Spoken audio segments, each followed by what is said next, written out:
Mm.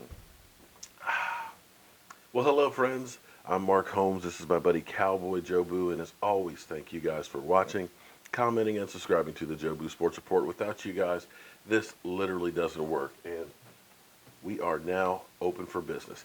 And thank you for joining in for this morning's edition of Don't Sleep on the Dallas Cowboys, because you literally cannot sleep on the Dallas Cowboys because things happen late in the evening, late at night, middle of the night, first thing in the morning. So you want to make sure you didn't miss anything and know what to expect today.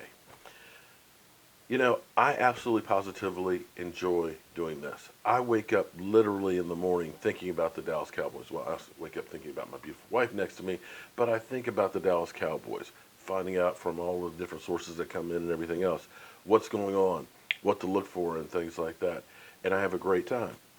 I get lots of comments and emails and instant messages from you guys, the fans, with comments about making the show better or things I might have missed, and I appreciate all those. And sometimes I get ones that are not quite as nice, I got one yesterday talking about me drinking coffee. It's unprofessional. You don't see ESPN doing that stuff. Well, I'm not ESPN. I'm Joe the fan doing a show from my home. I don't have a production staff that's there, a makeup crew. Lord knows we know I don't have a makeup crew, a wardrobe, I don't have tech guys that are taking care of the problems with the microphones or the cameras and stuff. It's just me down here talking to my friends. That's the way I talk to my friends. But I got a comment yesterday about this because at first I didn't know what he was talking about. He was like, "Why do you have a football with two hairy balls coming out of each end of it?" It's not hairy balls. It's actually supposed to be a bone. It's a dog chew toy from a great fan out there, Joseph Hartley. Joseph's wife's not doing real well, and he's going through a whole lot. But Joseph supported me to help me be able to do the tailgate in Dallas. He ended up donating a miniature helmet signed by Jay Novacek that we ended up doing for a drawing. He donated a chair from the original Cowboy Stadium as a prize to help raise money for it. And he even gave me this movie prop pistol that's rumored to have John Wayne had used in some of the movies. And it's like a lot of the things that I have in here may not make any sense to you guys, may seem kind of crazy, but everything I have means something to me. This light from Yvonne, it's fantastic. I absolutely positively love it. Told her she needs to actually go into business doing it, but she says it's not something that's easy to do, so it takes a lot of time. She's made a couple for some other fans. Over here, this sign right here is from Cowboys X Factor. He sent me that present. You know, um, this clock right here, this clock, and I'm looking at the date on it. Nobody has actually a ticking clock, and you can hear it still ticking.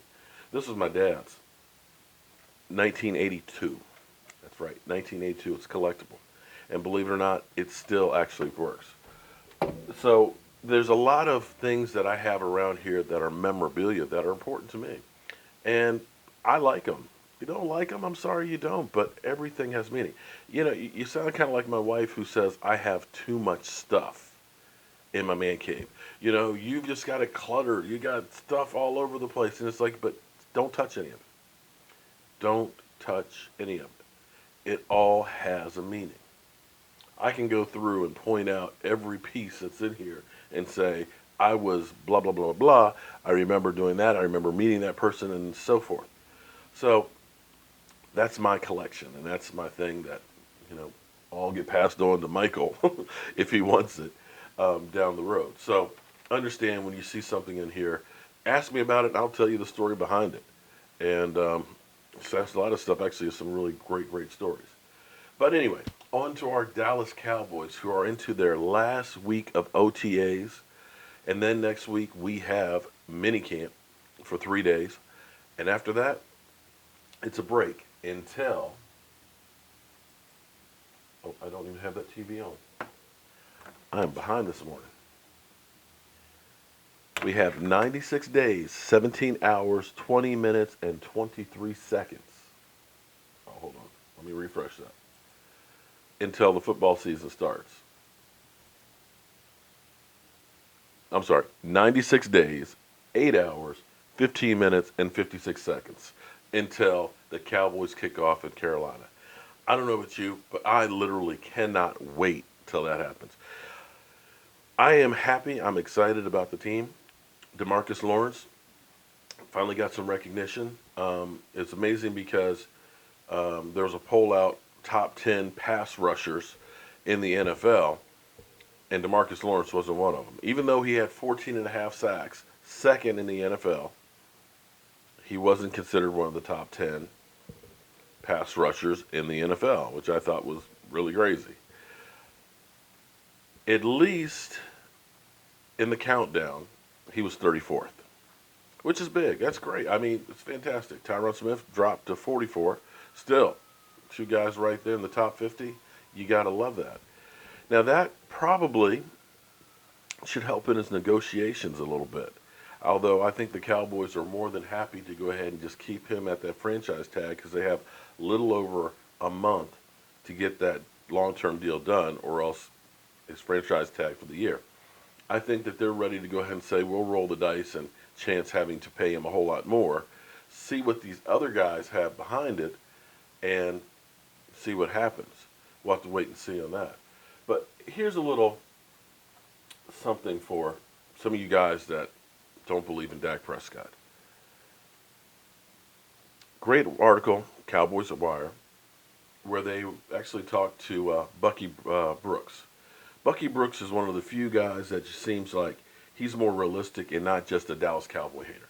Generally speaking, the narrative is the Cowboys suck, they're mismanaged, they're a bunch of hoodlums, thieves, and convicts, and they're the worst thing for football and a disgrace to the NFL. That's the way most of them talk. Bucky Brooks is actually a little more impartial. And I know a lot of you'll say, well, you're just saying that because of what he said yesterday. No, I've quoted Bucky Brooks before. And more times than not, he's gotten it right more than a lot of the talking heads out there. But he was asked, which under 30 NFL QB would you choose to lose? Boy, let's try that again. Which under 30 NFL QB would you choose to lead your team for the next decade? Bucky Brooks basically said, I'm going with this guy who's going to lord over the NFC East for the next decade, and this is Dak Prescott. Dak Prescott is a guy that I want to be my franchise quarterback for the next decade. When you think about his short list of accomplishment, 16 times he's had a passer rating of over 100. His record in 32 games is 22-10. 45 touchdowns and only 17 interceptions. And finally, they got all of the bad guys out of the building, so now it's Dak Prescott's team. We finally get an opportunity to see what he can do. We are talking about a guy who came into the league as a fourth rounder, which is really unbelievable. This guy is talented. He's a franchise quarterback, and everybody, the league will soon see why he's going to be the best quarterback in the league for the next decade to come. Haters, go ahead, leave your comments. Go ahead and laugh and things. This is one of those things that becomes kind of like an urban legend, okay? When you are told something so many times, you begin to believe it. We were always told that Tony Romo was a choker. Tony Romo, oh man, he's always going to screw it up in the end. When it turned out, he had more comeback wins than anybody else during his time frame. Imagine that. He had more comebacks than Captain Comeback, Roger Staubach.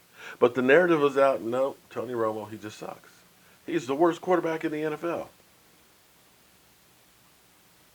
Until 2 years ago, Matt Ryan was Tony Romo, if not worse.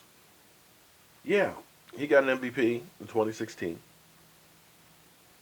Yes, he took his team to the Super Bowl, but his playoff record is not anything to write home about. 4-6. Had one good season in there, and that made his career. Of course, he wasn't a Dallas Cowboy quarterback, because in the end, that changes everything because it changes the perspective, perception. Even though Dak Prescott had more TD passes than Matt Ryan or Mariota or Cam Newton, people say he's sucks. Fifth best quarterback in the NFC East. Kirk Cousins is better than him, even though he's beat Kirk Cousins 4 times. Those numbers don't lie. Yes, he had a bad stretch along with the team. But even with that bad stretch, because, guys will go through and say, well, Tony Romo never had a defense. We were 8-8, 8-8, 8-8. It's the defense. Well, he scored 30 points plus twice at home, something that has never happened, and lost both of them. Let me say that again. Nobody in the NFL's history has ever scored 30 or more points at home back-to-back and lost both of them.